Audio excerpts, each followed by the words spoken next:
When you're in that window of time, like, what is your coping mechanism? A lot of people just put the blinders on. It's like, did I have a backup plan? Yes, it was hard. Yes, we were doing like 16-hour days, 7 days per week. We had been doing it for 8 months at that point. We were trying to build something that we felt like had proof of value and enough users and usage in order to get to the first round of funding. And we asked each other this, hey, do we still want to do this? We were all like, I wouldn't trade off being anywhere else and doing anything else. So let's just keep going. That is kind of like the entrepreneurial journey. Before we dive in, I want to extend a warm invitation to join our thriving Foundr community. It's the perfect place to discover more insightful interviews aimed at helping you build, grow, and scale your business. So don't forget to hit subscribe. Your support means the absolute world to us. Thank you so much for subscribing. Let's get stuck into today's discussion. Hear the stories, learn the proven methods, and accelerate your growth and future through entrepreneurship. Welcome to the Foundr Podcast with Nathan Chan. All right, so welcome, Joe. The first question that I ask everyone that comes on is, how did you get your job? AKA, how did you find yourself doing the work you're doing today? Yeah, you kind of have to go all the way back, which is went to school at a university called Indiana University, and I was an econ major there. And my freshman year was 2008, which a lot of people have pegged in their head as like the great financial crisis. And so when you're your freshman year and you're looking at what internships that you might go and get and spend the summer doing, it was all at these financial institutions that I wasn't a huge believer in. And so I had kind of like this crisis moment relatively early on in my college experience, which was, I don't know that I want to do anything associated with my degree if this is like where I'm going to end up. And so that summer I went home and just started talking to my childhood best friend who went to a school called University of Illinois, which will be important later. And he is an industrial design major, and he was like, hey, I actually just started an agency. I'm working with like local businesses at this college town, but I do web design and development with them. You can get Adobe Creative Suite for free through university, and so why don't you just, I'll teach you some things and you can bring that back to school. And so I started a design agency, quote unquote, I wrote on the rails of my friends, and I actually fell in love with the process of designing and building products.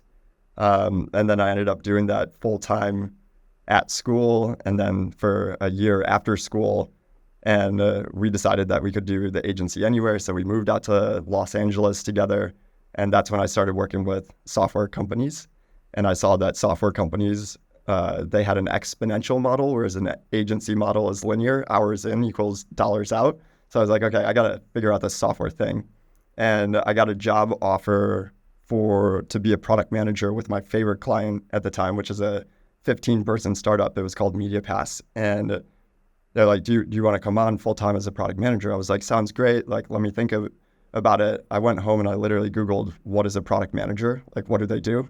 And it was like this perfect confluence of kind of like analytical perspective, which is like my econ background, and then design and building great products, which is what I had been doing with the design agency, and then business strategy, which sounds cool, and like thought I wanted to do a little bit of that too. And so took that full-time gig, did that for about a year. Then I moved on and was a director of product at a different company. But I'd gotten the entrepreneurial bug when I had a design agency. I always like to say, like, I'm kind of a bad employee, honestly. Like if I diverge from strategy or perspective, like I'm a pain in the butt to my bosses and my boss's bosses.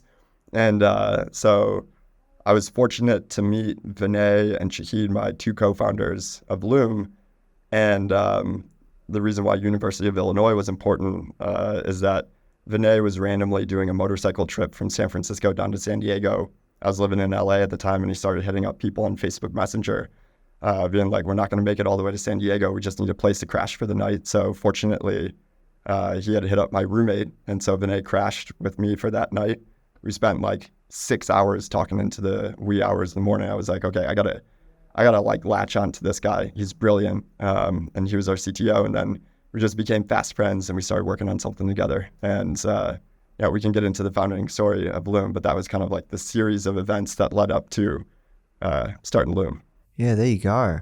And so you started Loom, what, 2018, 2019, right? No, earlier than that. This is the classic like 8-year overnight success story. Like we started moonlighting back in September of 2015. We incorporated in November of 2015, and then we launched the product that we're working on today, June of 2016.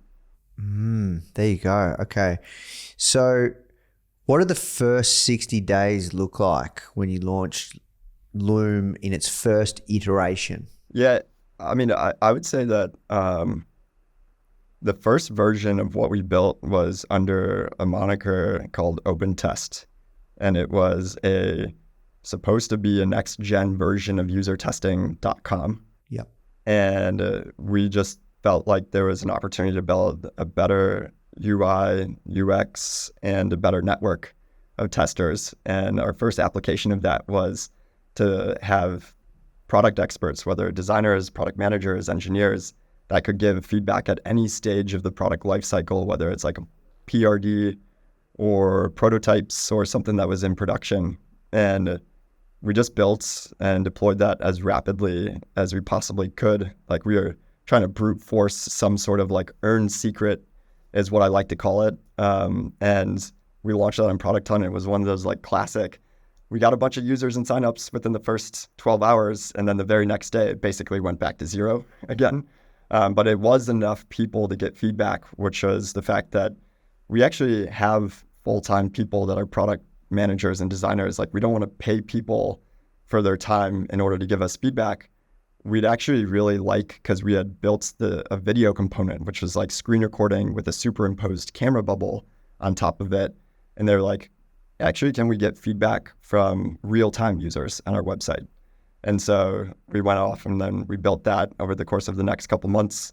Once we launched that, we very quickly got feedback that like, hey, we actually just want to have this screen recording with camera bubble on top of it in order to record day to day. Like we don't want to associate it with some sort of survey. And so we separated that out and launched that. And so all of that happened over the course of 9 months, right? From basically September to June. And so the first 60 days after we launched what we're working on today, which is Loom, it was within the first couple days that I always tell the story about. I was at a friend's wedding on Saturday and Sunday, and we had like launched Loom on a Friday, and we had only 14 days of runway left. Like this is including 25K worth of angel checks and then all of our personal savings. Like we were going like all in, credit card debt, all that stuff.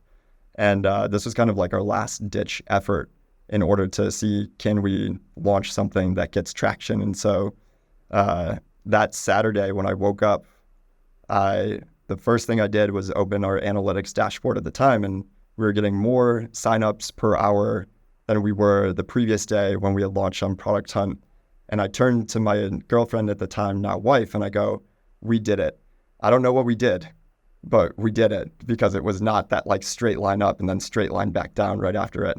And so the first few days was like, and weeks and months was actually just trying to learn what change were we bringing to the world, what could async video be for people at work. And so, you know, it was basically crash course in terms of what did we deploy and what value does it offer folks. Yeah, interesting. Because I've been in the online space for what, 10, 11, 12 years. And I remember when Loom first came out, because before that, the product that I used to use, I think it was called Bing or Zing or something. Do you know what I'm talking about? And you used to have to pay for it. Oh, it was a common screen sharing tool, and you could record, and it was a real pain to be able to share. And what was special about Loom was, yes, you had your 10-minute limit, but you had to try and get it done you had to try and finish the recording in 10 minutes, but it was really easy to record and it was really easy to share. But there were other products out there in the market, I remember, but nothing is good, and it was free and it was awesome. Like, why did you decide at first not to charge for the product and go for a mass user adoption play? There's a couple different things within there. One is that I want to give a ton of credit to my co-founder and Loom CTO, Vinay, in terms of like the differentiation from what existed in the market before Loom, which is we always, like, QuickTime screen recording had existed for 20 years prior to that, right? There was many other screen recorders in the market, and what he did and said was really important was that videos need to render instantaneously. So instead of having to, like, manually upload something to YouTube or Google Drive or, Dropbox that takes, 5-10 minutes back in, like, 2016 era, a video was rendered instantly, and, like, you could take that link and you could share it with others. And so that was, like, the key differentiator, was that we took a lot of the manual work out of, like, what async video could be used when recording on your screen, and we made it instant. So that, I think, was, like, the biggest differentiator for Loom, beyond some of the user experience stuff that we tried to steal, like, copy and paste from consumer products that we felt like were doing video incredibly well. But then when it came to monetization, honestly, the reason why we didn't have monetization for right out of the gate and all the way up through our Series A, which we can get into the story there in terms of the challenge of getting to that stage, was the fact that, like, we just didn't have time or resources to do it, to build pricing and packaging associated with limits and features and all that good stuff. Like, we were just trying to survive. Like, we were trying to build something that we felt like had proof of value and enough users and usage in order to get to the first round of funding or pre-seed. So it wasn't like this intentional decision to say, hey, should we monetize or optimize for more users? We literally did not have time in order to build monetization in that first kind of initial launch. Yeah, got you. So how many pivots did you do, and how long before you reached Loom, like in its form today? And how long did it take? I'd say that was that September 2015 through June 2016 timeframe. It was 9 months, and it was 2 major pivots that we went through in order to land on what we've been building now for 7.5 years, which is Loom. The core of it is, like, video recording and sharing and making that as purpose-built for work as possible. And when it comes to kind of, I guess, for founders watching this, listening to this podcast, what advice would you give them when it comes to, I guess, finding product market fit? Because there was every reason for you to continue on that particular traction with that particular product or the various previous iterations. And you probably would have been able to find some form of traction eventually where you could get customers, you could build a business. Like, yeah, what distinguishing factors, what advice would you give? Yeah, it's funny that you bring that up, because I was just actually sending to an early stage founder a couple months ago our pre-seed deck, which I hadn't opened for years, but we actually were still pitching the core platform and product, which was Open Test at the time, which was like a user feedback platform. And then there was, like, a few slides on, like, hey, we have this, we had not rebranded to Loom at this point. It was called OpenVid, was the Chrome extension. We were like, oh, by the way, there's also this Chrome extension that has, like, 5,000 users on it already, and, like, they've recorded 25,000 videos. And that was, like, burying the lead. A lot of investors were like, why is that on slide 8? Why isn't that on slide 2? And we were confused at that time. Like, we thought that OpenVid was actually going to be this user attraction platform that would feed back into testers on the open test platform, that we would have more companies that would run more tests, but we'd also have this OpenVid tool that would be more of like a viral go-to-market and awareness offering. And so when we were raising our pre-seed, to be clear, there was one investor that was like, we will fund you all if you, like, triple down on the user testing platform versus OpenVid. And we actually, as founders, we were like, okay, which one do we want to work on? Which one do we think is most interesting and most exciting? And fundamentally, there's a couple different reasons why we ended up focusing on async video. One is that the feedback that we were getting for the user testing platform was that it was going to be a very real, like, sales cycle in order to go after, call it, like, mid-market and enterprise companies. The 3 co-founders, I was a product manager by trade, Shahid was a designer by trade, and Vinay was an engineer by trade. None of us actually wanted to do enterprise sales in the early days. Like, we all looked at each other and were like, who's going to do this? We were like, nobody raised their hand. And so then there was, at the time, PLG, product-led growth, was just kind of starting to be like talked about in earnest in this like 2016, 2017 era. And we're like, well, we have a viral product over here that is PLG in nature, and it's going to sell itself. It just felt like one was a lot more scalable and a lot easier for us to focus on the end user value and platform overall. And so that was kind of how we decided. Was one was like, what skill sets existed? There's like the skill will bullseye, like we didn't have the skill and we didn't have the will either. So like this business model doesn't really fit for us.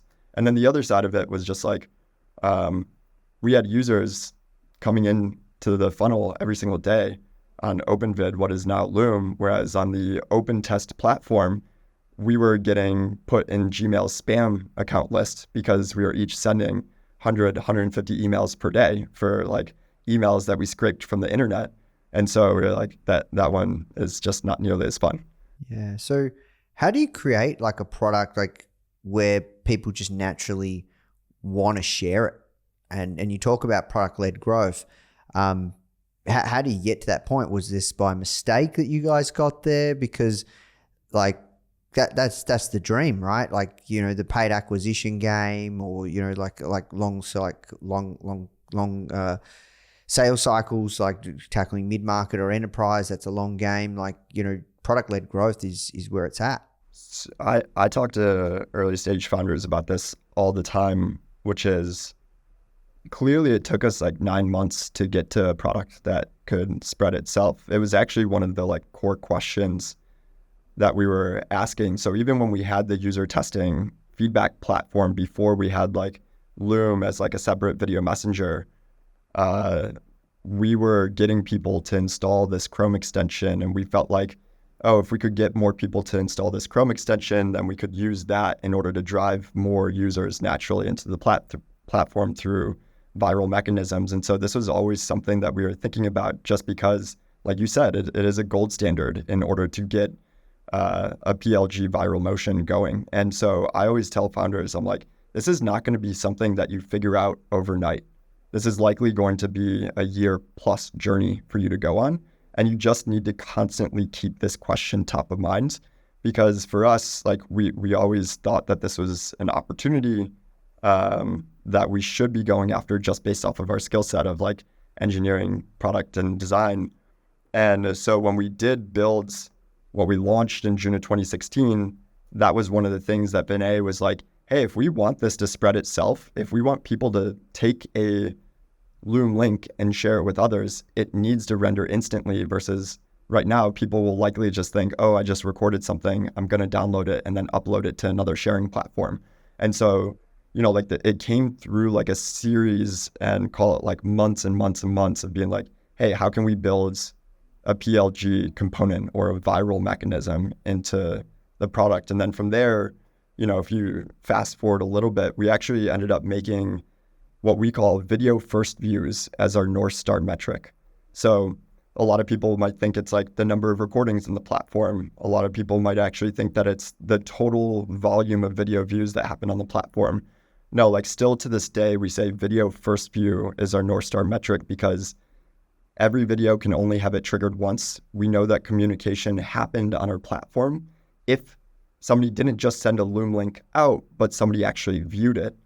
And so from there, that is the viral mechanism, which is like somebody else viewed a video that was recorded on the Loom platform. And the more videos that end up getting video first views is the like gold standard for us, because then it also pairs with the fact that we wanted to build day-to-day communication using async video. So a video that's recorded once but gets 50,000 views is not as valuable as 10,000 videos that get 50,000 views, because there's just more value that aligns with the change that we were trying to bring to the world.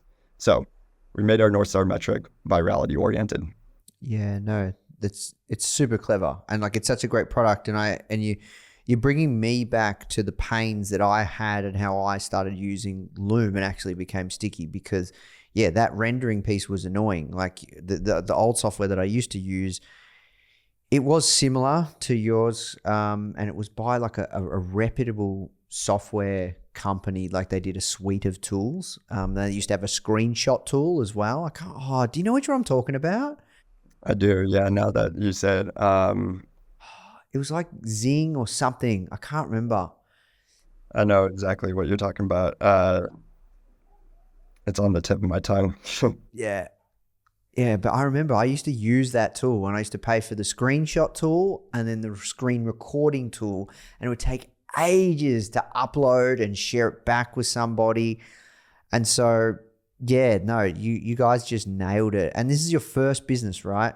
Well, I mean, I had the design agency, which I actually felt like I learned a lot of like the business fundamentals about like, call it, what is important from like a craft perspective, what is important from like uh, G&A perspective on like finances and all of that good stuff. And so it wasn't my first time kind of realizing, I think the most important thing for all founders when you're asking like, what advice that I generally have in terms of like product market fit or learning, it's like what I learned from having an agency is it is like the velocity that you move, right? Like how much can you get done every single day is the amount of learnings that you'll get every single day. So like if you are maximizing your learnings every single day, that compounds over the course of time. And I think that that's the most important thing for founders generally, is especially in the earliest days, is like what earned secrets have you gotten? And usually that comes through direct kind of like brute force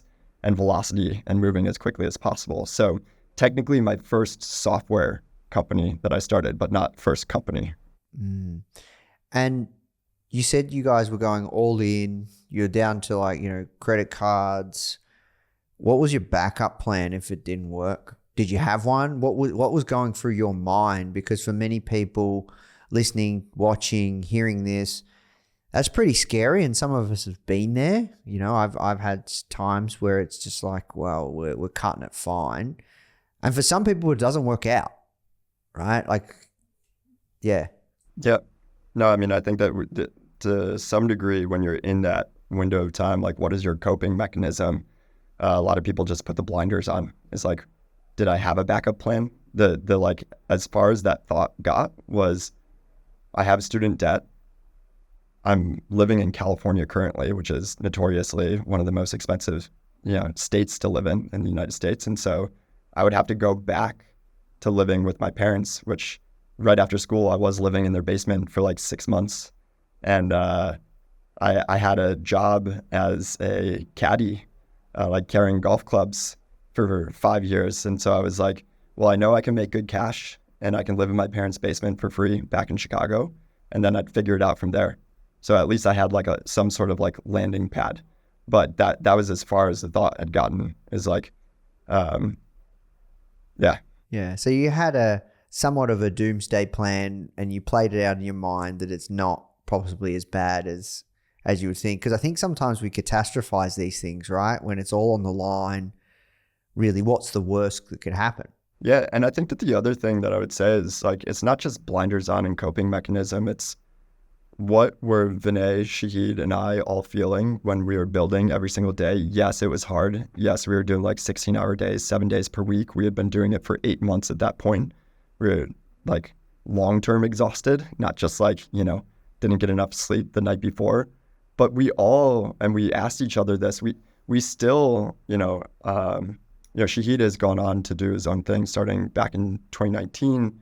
But Vinay, Shahid, and I, we got good advice from other founders, which is like we did Sunday dinner together every single Sunday. And this was like actually to get away from the business as much as possible and talk to each other about what's top of mind. And one of the questions we would ask ourselves back then is like, hey, do we still want to do this? Like, are we having fun? And all of us felt like we were doing the right thing. We were in the right place. Like we weren't questioning that. At even like 2 weeks prior to running out of funds, we were all like, I wouldn't trade off being anywhere else and doing anything else. So let's just keep going. Oh, that's awesome. Well, look, you eventually went on late last year. So recording this early 2024, you went on to sell Loom in late 2023 to Atlassian. So you're in Atlassian headquarters right now in Sydney. Would have been great to catch up in person. We didn't get there, but you sold it for $975 million. So it's quite the feat, incredible growth. I'm curious, What did you have to learn from, I guess, making that transition from those early stage scrappy days to then you've got a product that's growing super fast, building teams, scaling, managing infrastructure, leadership, people management, all of that stuff? Yeah, like you said, all of it. Look, I think one of the most critical moments for us to go from being a product to a company is when you start generating revenue. And I actually think that there's quite a bit of scar tissue from a lot of SaaS companies coming out of like the 2022, 2023 era, which is like, how do we think about not just growth, but like sustainable growth? And I had hinted at kind of like the Series A was a real challenge for us because we were like still optimizing for user growth at all costs, and we had not generated a dime of revenue when we were going to raise our Series A. A lot of investors actually took that as like a filter function of Loom, of being like, I can't invest in a Series C or a Series A B2B SaaS company with no revenue. That's like, that makes no sense. And I wish that, like, in terms of going back in time, I actually wish that we had started monetizing earlier. I think that it actually just aligns so many forces across the company in a really powerful way, which is like, what do your customers care about? But what do they care about enough to pay for? And then from there, how do you end up creating systems and structures within the organization in order to make sure that you are serving your customers in the best way possible, that then allows you to capture some of that value? And so I think that when it comes to all of the things that you asked me about, like, you know, what did I learn over the course of that time? Another thing that I think was really challenging as like a B2B SaaS company that was PLG in nature is, how do you actually layer on going up market and an actual sales-led motion? I think is another like challenging window of time that again is like oriented towards monetization. But there's a great series of blog posts from this gentleman named Oliver J, named The PLG Trap, that if anybody out there is working on a company that has some virality or wants to build a PLG company, like, go out and read those blog posts, because it was exactly what Loom went through, which is that, you know, we struggled to go up market, call it back in like 2020 or 2021. I mean, we've cracked some of that now at this point, but yeah, then there's like the CEO role is a perpetual gauntlet, is what I'd call it.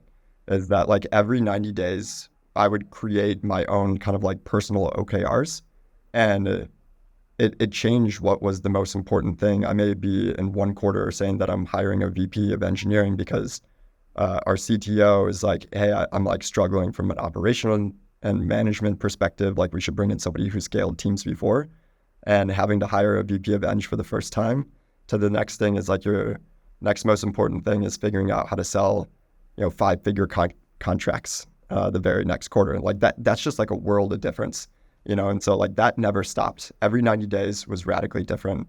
But I think that the most important thing that you can do is be ruthless with your prioritization and honest about what the company needs to do in order to get to that next stage, to that next step.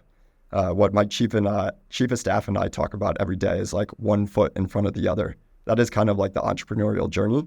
Just make sure that you pull up once every 30 or 90 days and make sure that you're going in the right direction. And then from there, one foot in front of the other. So I'm curious as well around monetization. You said it's something you wish you did sooner. How did you work out what users were willing to pay for?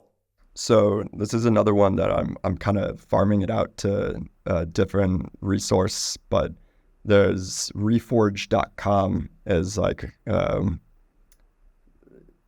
think of it like a online kind of like MBA specifically for like tech folks, but have different programs. And so back in like 2017, 2018, there was only 8 of us at Loom at the time. And we all went through the same Reforge program, which was like how to go 0 to 1 on monetization. The perfect thing for us to like all go through. And it's such a solid framework, which was 3 core components. One is like core value proposition of the platform. And so they actually take you through how to actually get at that like core essence, because a lot of times platforms, like there's one core variable that people are willing to pay for. For us, beyond price point, right? Like, so like setting price point aside, it was video limits. So you had mentioned like, 10-minute limit that Loom had initially, but like, we eventually dropped that to 5 minutes. And so what we learned from our users, it's not like video organization and folders. It's not the number of video views that their videos accumulate. What people were willing to pay for is like unlocking the length of time that they could record for and unlocking unlimited volume of recording. So like beyond 25 videos, they can record as many as they want without thinking about it. That was the core value of Loom. Then the second thing is like what you call max diff survey. So you create prototypes of various features that you could build. So I'll run through some examples. One is like a drawing tool, right? Like, does it make my creation better or more beautiful? There's another side of it, which is like video analytics. Who watched my video? How long did they watch it for? Is it integrations that you could build, like a Salesforce integration? You actually create like this relatively robust list of features. Ideally, you pair that up with prototypes, and then you do a max diff survey, which is like you put a series of 4 features in there, and you have to pick what is the most valuable and what is the least valuable. And then you run them through these permutations, like 10, 12 cycles of the same user. And then on the other side, we had passed in all of their user data. And so we could see what was most important to a salesperson, what was most important to an engineering, what was most important to an executive, what was most important to company size and stage. And we were able to like slice and dice all of this different data in order to say, well, are we actually going to build a vertical offering for a certain persona, or are we going to go horizontal and what's broadly valuable to a lot of different individuals? And we ended up deciding to go horizontal, which is like another story that we could probably like dig into about like how and why we went horizontal versus vertical. And so then the third component, which is like price point. And there's this tried and true kind of method called Van Westendorp price point analysis. So you ask 4 questions, which is like, when is my product so cheap I question the value? What is the price point that I was like, it's a bargain, I'm absolutely paying for it? What is the upper bound of the price that I'd be willing to pay? And then the fourth one is what is like too expensive, I would never even consider it. And you end up creating these 4 lines that intersect with each other. And depending on what kind of product and company that you're building, you pick one of those intersection points in order to price your product at. And because Loom decided to go horizontal in nature, that we wanted to monetize as many volume of users as possible without hurting our virality, we picked the like lower bound of the price point, which is like, I wish that we hadn't gone through this like 3-month process to determine what price we should charge, because it came out as $10 per user per month. I could have looked at any B2B SaaS pricing page and been like, yep, that's the entry starting price point. It's like $10. So anyways, we went through this like very robust sort of how to go 0 to 1 on monetization across core value prop, across max diff features, and which features are most valuable to others, and then what would be the willingness to pay and price point. And that became our monetization roadmap. Got you. Why'd you decide, you have to answer this one after we're of course wrapping up, why did you decide to go from, instead of vertical, going horizontally? I think that there was, we actually got a lot of pushback from early investors about going horizontal versus vertical, because horizontal is really difficult. And vertical is, we could have built Loom for sales and pretty much set up a sure path to get scooped up by Salesforce for like a couple $100 million is what one investor told us.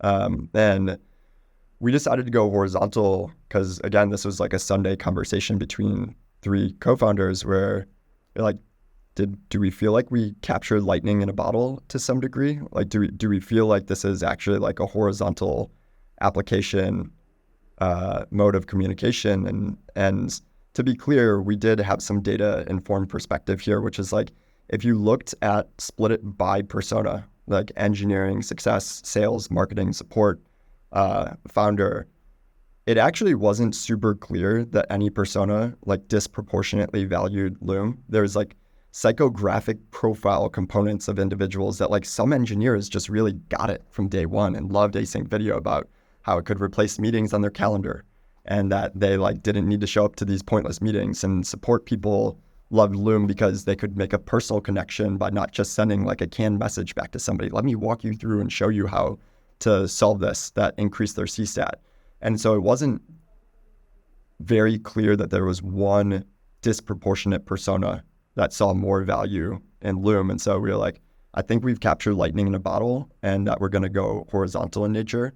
And to be clear, this kind of dovetails and pairs with what I was saying earlier, which is the fact that PLG Trap is actually like a great blog post to read, because it talks about when you go horizontal in nature in PLG, eventually you will run into a moment where like you have to build vertical for some, whether it's an industry or whether it's for a certain persona, because that's where you can end up driving more effective revenue over the course of time. So Loom has started building Loom for Sales now 7 years on, when it was like a seed investor that told us back in like 2017, you should build Loom for Sales. So he wasn't wrong. He was just early, is what I'd say. No, that's interesting. You would think though, you would have chosen, because us as humans, we love certainty. You'd think you would have chosen the more stronger pathway that led to more certainty. Like most founders listening to this right now going, okay, if I have one pathway where it's probably a bigger opportunity, bigger market, but it's going wider, much more challenging, versus this other pathway where it's much more certainty, choosing a vertical. It's clear. Like I know people that, like I get pictures all the time from people that are using a Loom video and they make it look as if it's customized and it's not, and it's a sales pitch and it's from a cold email outreach. Like that is very, very clear. Why didn't you choose the path that was more certain? Like you said, it would have got scooped up by Salesforce for a couple $100 million sure thing. So I would say that there's it's not that we took the like most risky path every step of the way. There was this, when we did launch what became Loom, there was actually, call it 1/3 was work users, 1/3 was personal users, 1/3 was like education use cases. And so like we had this, does that mean that like we could build a consumer products and platform? Like could we actually bring async video on the desktop that didn't really exist, but was clearly like a video recording and sharing on mobile was very valuable in the consumer platform? Like we talked to each other as like, do we want to start a consumer app or do we want to start like B2B software? And we decided B2B because we're like, that actually has a lot less risk to it. Consumer apps are like extremely binary. It's like when you win, you like really win, but like, 99.9999% of consumer apps end up failing. So we didn't always like choose the most risky path. But when it came to why didn't we go vertical and build for sales personas, to us, there is no moment where you will have perfect information. And I think like great leaders, this is an Amazon principle, like great leaders are right a lot. And I think that you just have to like trust your instinct at the end of the day, because you are never going to have perfect information with all of the problems and challenges that you're solving day in and day out, week over week. And so you just kind of have to, go with your gut. And the three of us collectively as co-founders, we're building horizontal. That's like what our gut tells us that we should do. And so I think that to me is like, there's no like, here's the data that told us we should go horizontal. It was just what we all felt was collectively right. You made the right call. And now 7 years later, you're doing a vertical. Yeah, well, stacked on top of a horizontal platform, So like, and this is something that, I talked to Brett Taylor, who was, co-CEO of Salesforce for a little bit. And he was like, every platform does get to this like vertical opportunity. Like if you look at Salesforce, it is relatively horizontal in nature, but then they built these like vertical across industries. And so all this to say is like every platform will eventually get there. It makes sense. And look, I look at it with what we're doing with Foundr. We've gone kind of broad, but then over time now we're just going mainly focus on the e-commerce vertical from a product monetization standpoint. Yep. That's cool. So we're going to move to the hot seat round. We've got a wrap. Rapid fire questions and answers. First one I've got is finish this sentence. Loom wouldn't be successful if we didn't care deeply about the like crafts and user psychology side of what it takes to change behavior. What's been the hardest business lesson to learn? For me personally, it was like increasing my financial literacy. That was feedback that I got from our Series B board member. He was like, you got to increase your financial literacy. And that was really hard for me. Even with a solid CFO. So to be clear, like I think resource allocation is one of the most important things that any founder can do, regardless of role, any executive. And so in terms of understanding and seeing what levers that you have in the business that you can pull, and it really does force you to understand the sensitivity model that you potentially have within your business, that I just need to increase my financial literacy. Yeah, fair. Thank you. What daily habit makes you better at your work? Meditation. If you could have a dinner with any entrepreneur, dead or alive, who would it be and why? It's kind of a trope, but I'll give a little caveat to it, which is I'd say Steve Jobs on a bad day that is familiar with Loom. Because I feel like I've listened to or read many stories about how he's like ripped a company or a product. And I feel like tough love and tough feedback is one of the greatest gifts that you could give to someone. And Steve Jobs is one of the best product builders of all time. So Steve Jobs on a bad day. Love it. And then the last one is, what are you excited about next? I'm excited for this next chapter with Atlassian. Genuinely, I think that we have one of the most exciting roadmaps that Loom has ever had over the next 12 months in terms of, I think we collectively of like company builders are really lucky in this window of time about like the burgeoning AI ecosystem and everything that it opens up from like an opportunity perspective to deliver value for customers. But then also, how do you do that alongside the PLG OG company, which is Atlassian, that has a plethora of different products that we are going to be integrating with relatively aggressively, that we can learn so much about how to better serve the enterprise segment. And man, in just like 100 days, I've learned so much than like call it the previous year leading up to acquisition. So really excited for the next chapter with Atlassian. Awesome. Well, Joe, thank you so much for your time and all of your experiences, lessons, stories that you've shared with us and our community. It's really going to help a lot of people. So thank you so much, and congratulations on all your success thus far and for building an incredible product that our company uses every single day. So thank you. Thank you so much for having me, Nate. Hey guys, if you love this episode, make sure to check out my interview with Trini Woodall on how she built a die-hard community of followers backing her every single move with Trini London. The true beauty of our community is that there's a passion, and we inspire a passion for them to make the most themselves. But that community itself fosters, lifting up women.